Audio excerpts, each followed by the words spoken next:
December 10th, 2008, 8:30 a.m. Bernie Madoff sat in his Manhattan apartment, waiting. He'd been awake all night, hadn't slept in days. The weight of what he was about to do.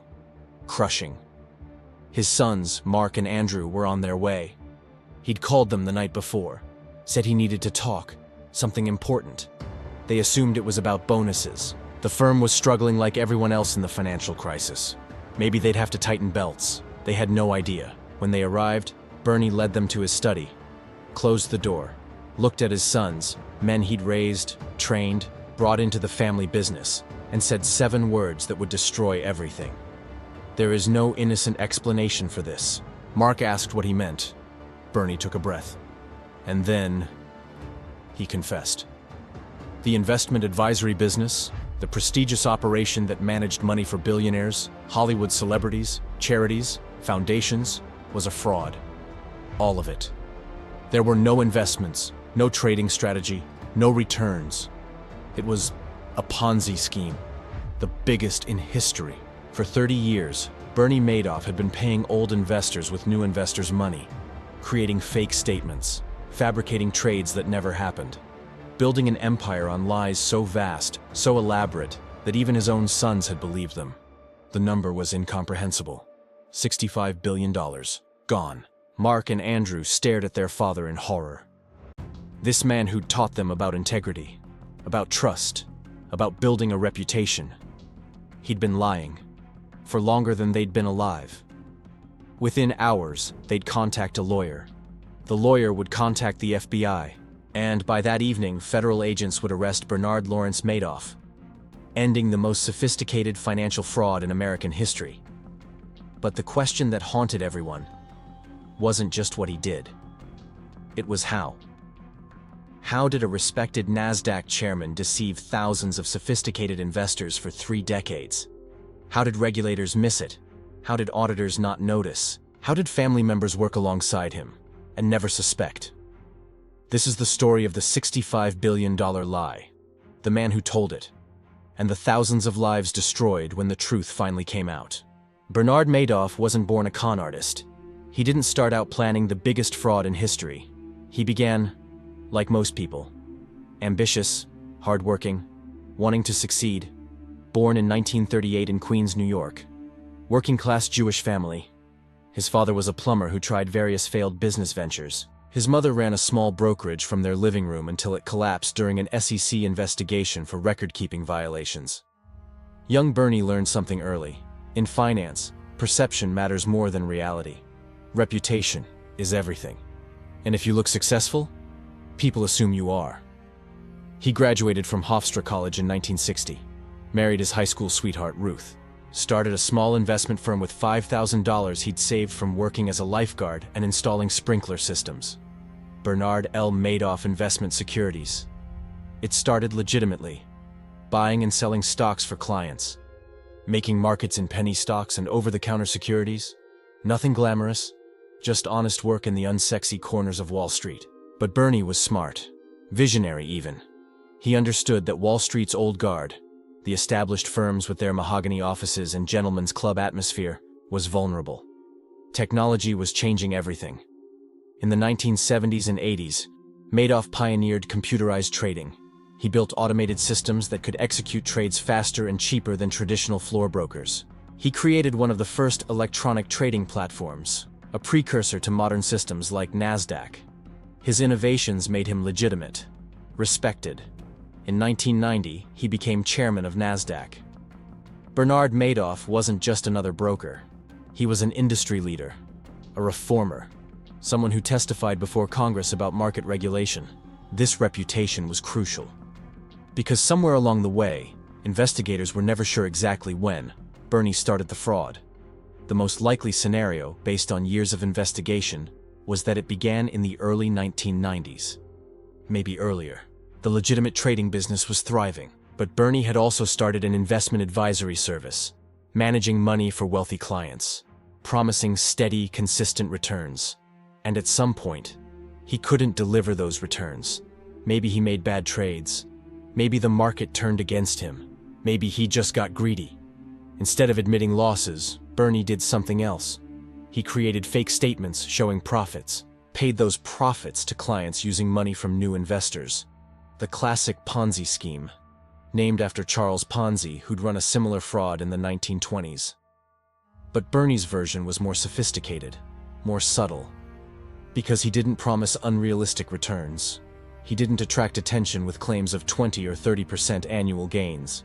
He promised 10 to 12%, steady, reliable, year after year, even when markets crashed. That consistency was the brilliance, and the warning sign everyone missed. Because markets don't work that way. They fluctuate. Sometimes you win big. Sometimes you lose. But Bernie's clients never lost, never had a bad quarter.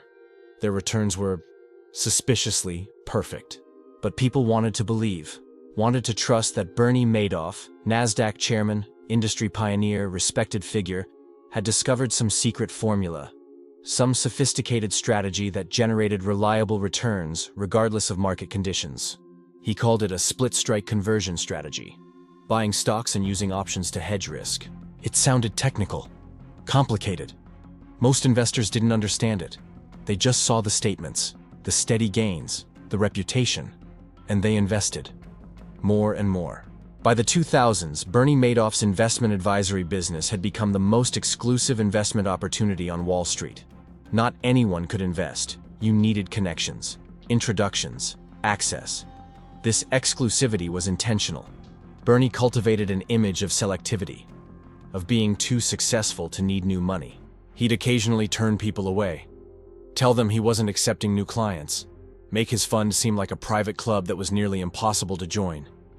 It was brilliant psychology, because scarcity creates desire. When something is hard to get, people want it more, and they trust it more. They assume that if Bernie's being selective, if he's turning away business, then he must be legitimate. The fund attracted an incredible roster of clients. Hollywood stars like Kevin Bacon, John Malkovich, Zsa Zsa Gabor, director Steven Spielberg, Nobel Peace Prize winner Elie Wiesel, real estate mogul Mort Zuckerman, baseball legend Sandy Koufax. But it wasn't just celebrities. Charities invested, universities, foundations, retirement funds, ordinary people who'd worked their entire lives and trusted their savings to the man everyone said was a genius. Many investors didn't even deal with Bernie directly. They went through feeder funds, intermediaries who pooled money from multiple investors and placed it with Madoff. These funds charged their own fees on top of whatever Bernie charged. They became wealthy just from connecting clients to Bernie. The largest feeder fund was run by a man named Ezra Merkin, a respected financier, board member at prestigious institutions. He raised billions for Madoff from wealthy families and charitable organizations. He presented it as sophisticated investing, access to elite opportunities. Merkin collected millions in fees and never questioned whether Bernie's returns were real. Or maybe he chose not to ask. Because here's what investigators discovered. Multiple people had suspected something was wrong, had raised red flags, had tried to warn regulators, but the system failed, repeatedly. In 1999, a financial analyst named Harry Markopolos became suspicious. He worked for a competing investment firm. His boss asked him to recreate Madoff's strategy so they could offer similar returns. Markopolos looked at the numbers, tried to reverse engineer the supposed split-strike conversion strategy. And within minutes, he knew it was impossible. The returns were too consistent. The strategy Bernie described couldn't produce those results. The options volume required would be larger than the entire options market. The math simply didn't work. Markopolos spent years investigating. He submitted detailed reports to the SEC, the Securities and Exchange Commission, not once, not twice, 5 times between 2000 and 2007. His reports were thorough, mathematical, compelling.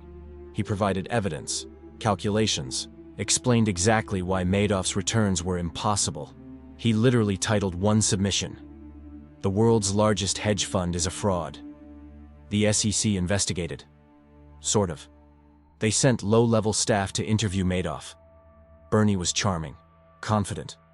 He provided some documents, explained his strategy in vague terms, and the SEC accepted his answers. They never dug deeper, never demanded to see actual trade confirmations. never contacted the exchanges to verify that the trades Bernie claimed to be making actually existed. They looked at paperwork Bernie provided and assumed it was real. Why? Multiple reasons. Bernie's reputation protected him. His NASDAQ chairmanship gave him credibility. The SEC staff didn't have the expertise to understand the complex mathematics Markopolos was presenting. And Bernie was friendly, cooperative, he seemed transparent. One SEC examiner who interviewed Bernie later said he never suspected anything because Madoff was so normal, professional, not like a criminal, just a successful businessman. That examiner's boss was married to Bernie's niece. The conflict of interest was never disclosed. The investigation was superficial, and Madoff continued operating. But there were other warnings, smaller, easier to miss. But there, if anyone looked. Bernie's firm used a tiny accounting company as its auditor, Freeling and Horowitz. It operated from a 13 by 18-foot office in a strip mall in suburban New York. The firm was basically one man, David Freeling, working part-time. This made no sense.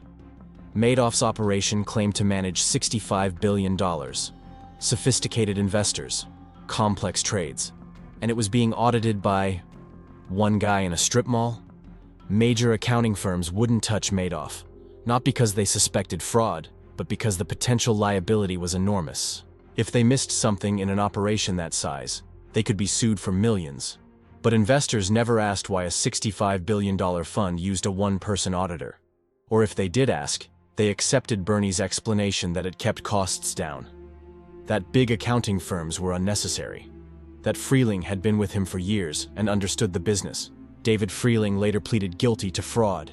He admitted he never actually audited anything, never verified trades, never checked account balances with independent sources. He just rubber-stamped whatever Bernie gave him, collected his fees, and hoped no one would notice. Everyone wanted to believe. And belief is powerful. It overrides suspicion, dismisses warning signs, explains away inconsistencies. Because Bernie Madoff wasn't some shady character operating from a boiler room. He was a pillar of the financial community, a philanthropist, a family man, someone who gave millions to charity, who sat on boards, who was respected by everyone. How could someone like that be a fraud? September 15th, 2008. Lehman Brothers collapsed. The financial crisis that had been building for months suddenly exploded. Banks failed, credit markets froze, the stock market crashed, wealth evaporated overnight. And Bernie Madoff faced a problem. In a Ponzi scheme, you need new money constantly. To pay the returns to existing investors, to maintain the illusion. As long as money keeps flowing in, the scheme survives. But when markets crash, people get scared. They want their money back, want to move to safety, want to withdraw.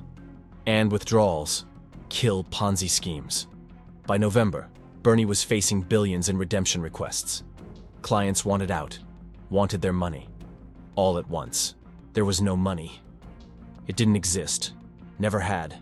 The statements showing $65 billion in client assets were fiction. The actual amount in Bernie's bank accounts was a fraction of that. Maybe a few billion. Maybe less. Bernie tried to raise money. Contacted wealthy investors. Asked for emergency capital. Claimed he had a great investment opportunity. Just needed a bridge loan. He'd approached one investor asking for $7 billion. $7 billion. To cover withdrawals. To keep the scheme alive a little longer. No one gave him the money. The financial crisis made everyone cautious. Liquidity had dried up everywhere. Even if people trusted Bernie, they didn't have billions in cash to spare. By early December, Bernie knew it was over. He couldn't meet the redemption requests, couldn't fake it anymore. The scheme had reached its mathematical endpoint, the inevitable conclusion that every Ponzi scheme reaches. Collapse. He had choices. He could have disappeared, fled to a country without extradition, lived out his life as a fugitive. Some of his money was hidden, untraceable. He could have survived. But Bernie didn't run. Maybe because he was 70 years old, tired, or maybe because deep down, some part of him wanted it to end. Wanted to stop lying, stop pretending, stop maintaining the exhausting fiction he'd built. So on December 10th, he told his sons, confessed everything, and set in motion his own destruction. The FBI arrested him the next day, December 11th, 2008. He was charged with securities fraud, investment advisor fraud, mail fraud, wire fraud, perjury, making false statements, money laundering. The immediate reaction was shock, disbelief. This couldn't be real. Bernie Madoff, the NASDAQ chairman, a fraud? Then the calculations began, and the horror set in. $65 billion. The number was so large it was almost meaningless. Bigger than the GDP of most countries. More than the market cap of most Fortune 500 companies. But it wasn't just a number. It was thousands of lives. Life savings, retirement funds, charitable endowments, college funds, money that people needed, depended on, had counted on for security. All gone. Let me tell you about Elie Wiesel, Holocaust survivor, Nobel Peace Prize winner, author of Night, one of the most important memoirs of the 20th century. Wiesel had spent his life teaching about the Holocaust, ensuring people remembered, fighting for justice and human rights. He'd established a foundation to promote peace and humanity. He trusted Bernie Madoff with the foundation's endowment, $15.2 million. The money was supposed to fund scholarships, educational programs, Holocaust remembrance initiatives, work that mattered. When Bernie's fraud was revealed, Wiesel discovered the money was gone. All of it. The foundation would have to close.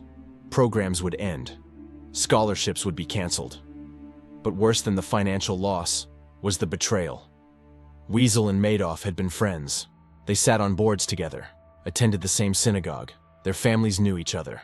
Bernie had looked Wiesel in the eye, shaken his hand, smiled at his wife, all while stealing from the foundation dedicated to Holocaust remembrance. The cruelty was incomprehensible. Wiesel had survived Auschwitz, had lost his family in the camps, had rebuilt his life, and decades later, someone he trusted robbed him. Wiesel later said that Madoff's crime wasn't just financial. It was a crime against memory, against humanity, against trust itself. He never recovered the money. The foundation struggled to continue. Wiesel died in 2016, still angry, still hurt by the betrayal. But Wiesel's story was one of thousands, each one devastating in its own way. Cheryl Weinstein, a CFO at a charity. She'd invested her family's life savings with Bernie. $900,000, gone. Her retirement, her security, vanished. She was also having an affair with Bernie. For years, he'd seduced her, made her feel special, told her she was different, all while stealing her money and lying to her face. When the fraud was revealed, Cheryl lost everything. Her savings, her reputation, her marriage, because she'd cheated with a man who was destroying her financially. The double betrayal was crushing. Or consider Mauricio Delgado, a Miami man who'd worked hard his entire life, built a successful business, saved carefully. He'd invested everything with Madoff, $7 million. When it was gone, Mauricio felt he'd failed his family, failed his children. He'd trusted the wrong person. And now, there was nothing left. On December 11th, 2008, the day after Bernie's arrest was announced, Mauricio Delgado sat in his living room, wrote a note to his wife, and shot himself. He was one of several Madoff investors who committed suicide after the fraud was revealed. The financial loss was devastating, but the psychological trauma, the realization that they'd been fooled, that their life's work was gone, that they'd have to start over or face poverty in old age, was unbearable. Bernie's own family didn't escape the destruction. Mark Madoff, Bernie's oldest son, who'd turned his father and faced relentless suspicion. People accused him of being complicit, of knowing about the fraud, of being part of it. He wasn't. Investigators found no evidence that Mark or his brother Andrew knew. They'd worked on the legitimate trading side of the business, not the fraudulent investment advisory operation. But the cloud of suspicion destroyed Mark's life. He couldn't find work. Friends abandoned him. Strangers threatened him. His children were harassed at school. On December 11th, 2010, exactly 2 years after his father's arrest, Mark Madoff hanged himself in his Manhattan apartment. He left a note apologizing to his family, saying he couldn't take it anymore, that his father had destroyed his life. 2 years later, Andrew Madoff died of cancer. The family believed the stress of the scandal had accelerated his illness. He spent his final months fighting both disease and the assumption that he'd been part of his father's crime. Ruth Madoff, Bernie's wife of 50 years, lost almost everything. her reputation, her wealth, her sons, her identity. She maintains she knew nothing about the fraud. Most investigators believe her. Bernie had compartmentalized his life so thoroughly that even his wife was kept in the dark. She lives quietly now, in Connecticut, estranged from most of her family, carrying the name Madoff like a curse. The fraud didn't just destroy finances, it destroyed families, relationships, trust, lives. But here's what investigators discovered that made the Madoff fraud even more disturbing. Here's the twist that reveals how deep the deception went. Bernie wasn't investing the money at all. Not badly. Not in risky ventures. Not at all. The $65 billion that clients thought they had invested? Most of it never even entered the market. Bernie was just keeping it, moving it between accounts, using it to fund his lifestyle, buying luxury apartments, yachts, jewelry, art. But mostly, he was using new investments to pay fake returns to old investors. The purest possible Ponzi scheme. No actual trading, no real investments, just paper statements and lies. Investigators found that Bernie's trading operation, the legitimate market-making business run by his sons, was completely separate. It was real, profitable even. But the investment advisory business? Pure fiction. Bernie had created a parallel universe, a fantasy world that existed only on paper. Client statements showed detailed transaction histories, trades executed at specific prices on specific dates, positions in blue-chip stocks, options strategies hedging risk. None of it was real. The statements were generated by a computer program. The trades never happened. The stocks were never purchased. The options never existed. When forensic accountants tried to reconstruct Bernie's trading activity, they couldn't find any evidence. No trade confirmations from brokers, no records at exchanges, no movement of securities. It was all invented, fake documents created to fool clients. And it worked because Bernie's reputation made people trust without verifying. But the most shocking revelation was this. Bernie had been operating the fraud from a single floor of his office building, the 17th floor, while his sons ran the legitimate business on other floors. The 17th floor was sealed off. Restricted access. Only a handful of employees worked there. And they were complicit. Had to be. Because they were creating the fake statements, processing the fake trades, maintaining the fiction. At least 5 employees eventually pleaded guilty to fraud. They admitted knowing it was fake, but they kept working, kept lying. Why? Fear, loyalty, greed. Bernie paid them well. Very well. And he was charismatic, commanding. People wanted to please him, wanted his approval. And convincing themselves that maybe, somehow, it wasn't actually fraud was easier than confronting the truth. One employee, Annette Bongiorno, worked for Bernie for 40 years. She managed the fake account statements. When investigators asked her why she never questioned what she was doing, she said she trusted Bernie, believed he knew what he was doing, that maybe she didn't understand high finance well enough to see the bigger picture. But she did understand. She'd falsified documents for decades, created fake trade tickets, backdated transactions to show profits when clients needed withdrawals. She knew, but admitting it, even to herself, would mean accepting that her entire career was built on fraud. Another revelation. Bernie had been stealing from his oldest, most loyal clients to pay newer ones. The Ponzi scheme mathematics meant that people who'd invested early, who had decades of supposed returns compounding in their accounts, had the largest balances on paper. But that money was gone. Used to pay other clients, to fund Bernie's lifestyle, to maintain the operation. Some clients who thought they had tens of millions actually had nothing. Their account balances were fiction. And because they'd never withdrawn the money, just let it compound over decades, they lost everything. The cruelest irony was that the most trusting, most loyal clients lost the most. The ones who believed in Bernie completely, who never questioned, who never withdrew, they suffered the greatest losses. And Bernie knew. He'd looked these people in the eye, attended their weddings, celebrated their children's graduations, all while knowing that every dollar they thought they had was a lie. The Madoff fraud exposed systemic failures across the financial industry and raised questions that remain troubling today. First, How did regulators fail so completely? The SEC had received multiple warnings, conducted investigations, interviewed Madoff, and found nothing.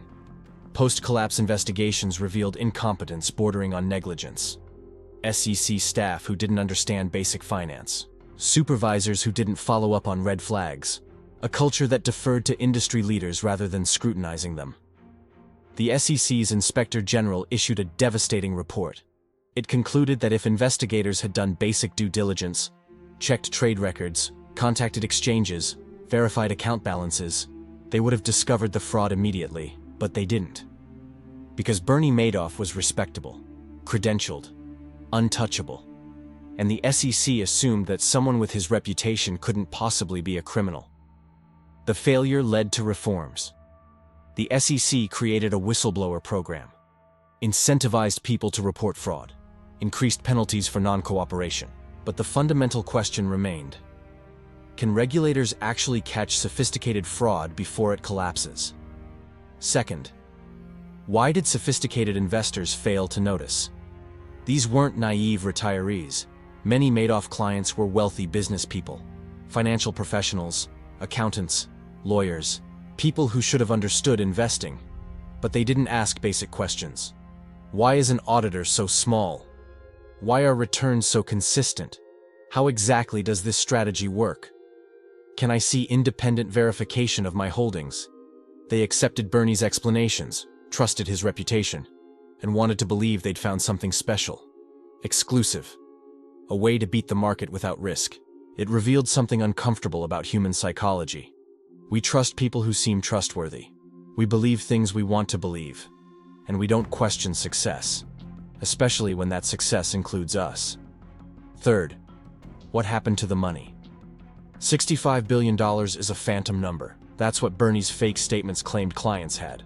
But how much actual money did people invest? Investigators calculated that real principal, money actually deposited by investors, was around $17 to $18 billion, still an enormous amount.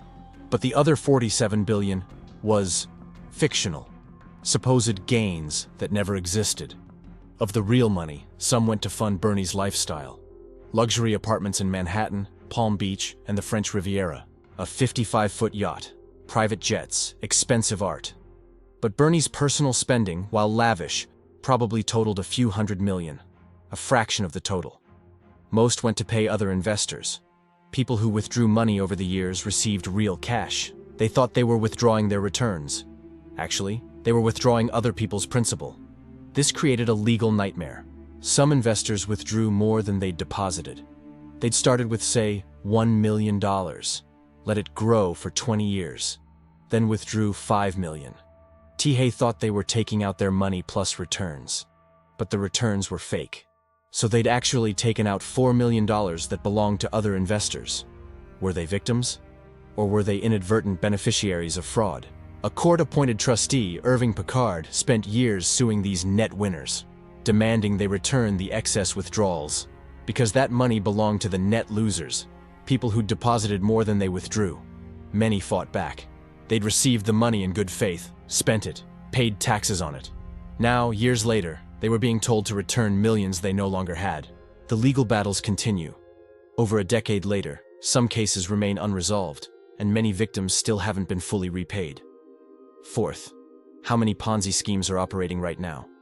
Madoff's fraud lasted 30 years, survived multiple market crashes, avoided detection despite warnings. If the biggest Ponzi scheme in history could operate that long, how many smaller ones exist? Financial experts estimate that dozens, possibly hundreds of Ponzi schemes are operating globally at any given time. Most are smaller, less sophisticated. They usually collapse within a few years. But Madoff proved that with the right reputation, the right story, and enough audacity. Fraud can persist for decades, can fool thousands, can evade regulators repeatedly, and that's terrifying. Because it means trust in financial markets is partially based on faith. Faith that statements are accurate, that auditors are diligent, that regulators are effective, that successful people are honest. Madoff shattered that faith. Proved that even the most respected figures can be frauds. That systems designed to protect investors can fail completely. June 29, 2009. A federal courtroom in Manhattan. Bernie Madoff stood before Judge Denny Chin for sentencing. He'd pleaded guilty to 11 felony counts, showed no interest in fighting the charges, wanted it over. Victims filled the courtroom. They'd come to confront him, to tell their stories, to look him in the eye and demand answers. One after another, they spoke. A woman whose 90-year-old mother lost her life savings. A man whose charity had to close. A retiree facing poverty. A widow who'd trusted Bernie with her late husband's estate. Their pain was overwhelming. These weren't just financial losses. They were betrayals, violations of trust, destruction of security and dignity. Bernie listened, showed little emotion. When given a chance to speak, he said he was sorry, that he lived with remorse every day, that he knew what he'd done was wrong. But he never explained why, never revealed how it started, never described the moment when legitimate business became fraud. He kept those secrets. Judge Chin sentenced him to 150 years in prison, the maximum possible. Longer than Bernie would live, longer than any white-collar criminal had ever received. The judge said Bernie's crimes were extraordinarily evil, that he'd violated trust on a massive scale, that he'd destroyed lives without conscience, that society needed to see justice done. Bernie was 71 years old. He would die in prison, which he did on April 14, 2021, at age 82, in a federal prison in North Carolina, alone. His son's dead, his family destroyed, his name synonymous with fraud. But his death didn't end the story, because the questions remain. How did a NASDAQ chairman become a criminal? Was he always a fraud? Or did it start small, one bad quarter he covered up, and snowball into something monstrous he couldn't stop? Bernie never said, refused interviews, wrote no memoir explaining himself, took his answers to the grave. His wife Ruth suggested in rare interviews that Bernie might have been dual personalities, that one part of him was the loving father and respected businessman, and another part was the liar, the thief, the man who could destroy thousands of lives without apparent guilt. Maybe, or maybe Bernie was simply what he appeared to be, a con artist, someone who discovered early that lies could create the appearance of success, and that appearance attracted real success, until the line between what was real and what was fake disappeared. The Madoff fraud changed finance, led to stricter regulations, more aggressive SEC enforcement, greater scrutiny of investment advisors, requirements for independent custody of assets, mandatory verification of holdings. But it couldn't restore trust, couldn't give victims back what they'd lost, couldn't resurrect the lives destroyed when the lie collapsed. Elie Wiesel, the Holocaust survivor who'd trusted Bernie, never recovered his foundation's money. He spent his final years speaking about dual betrayals, the Nazis who'd stolen his childhood, and the friend who'd stolen his legacy. Mauricio Delgado, the Miami investor who'd killed himself, left behind a family struggling with grief and financial ruin.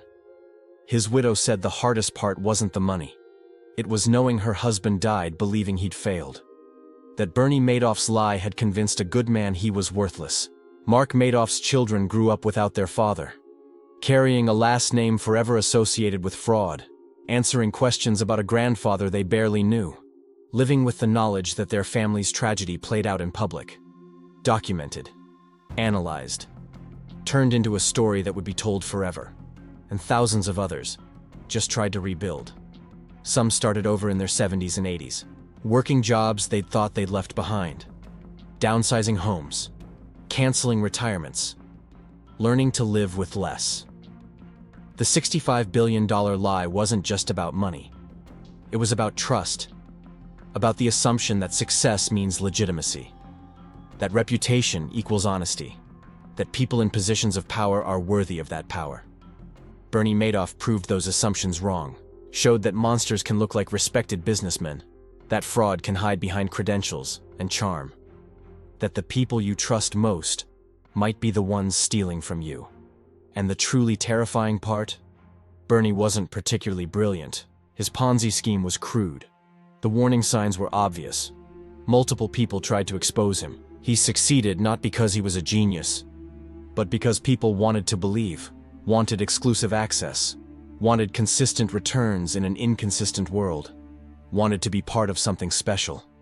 And that desire, to believe in something too good to be true, is what makes Ponzi schemes work, what allowed Bernie to operate for 30 years, what will allow future Madoffs to deceive future victims. Because the lesson isn't that Bernie Madoff was uniquely evil. It's that fraud succeeds when we stop questioning, when reputation replaces verification, when we trust without confirming, when we see what we want to see instead of what's actually there. December 10th, 2008. Bernie Madoff confessed to his sons, destroyed his family to end a lie he could no longer sustain. But the lie had already destroyed thousands of others. $65 billion in fake statements, $17 billion in real losses, countless lives ruined, multiple suicides, families broken, trust shattered. The biggest Ponzi scheme in history wasn't just Bernie's crime. It was our collective failure. Regulators who didn't regulate, auditors who didn't audit, investors who didn't investigate. A system built on trust, without verification. Bernie Madoff is gone, the money is partially recovered, the legal cases wind down. But the question remains, how many lies are we believing right now? How many respectable figures are hiding fraud behind credentials? How many schemes are operating, waiting for the inevitable collapse? We don't know. Can't know. That's what makes it terrifying, because the next Madoff isn't gone. They're out there, building reputation, creating trust, telling lies sophisticated enough to fool thousands, and we won't know who they are until the day they confess, or the day the house of cards collapses, and we discover that everything we believed was just another $65 billion lie.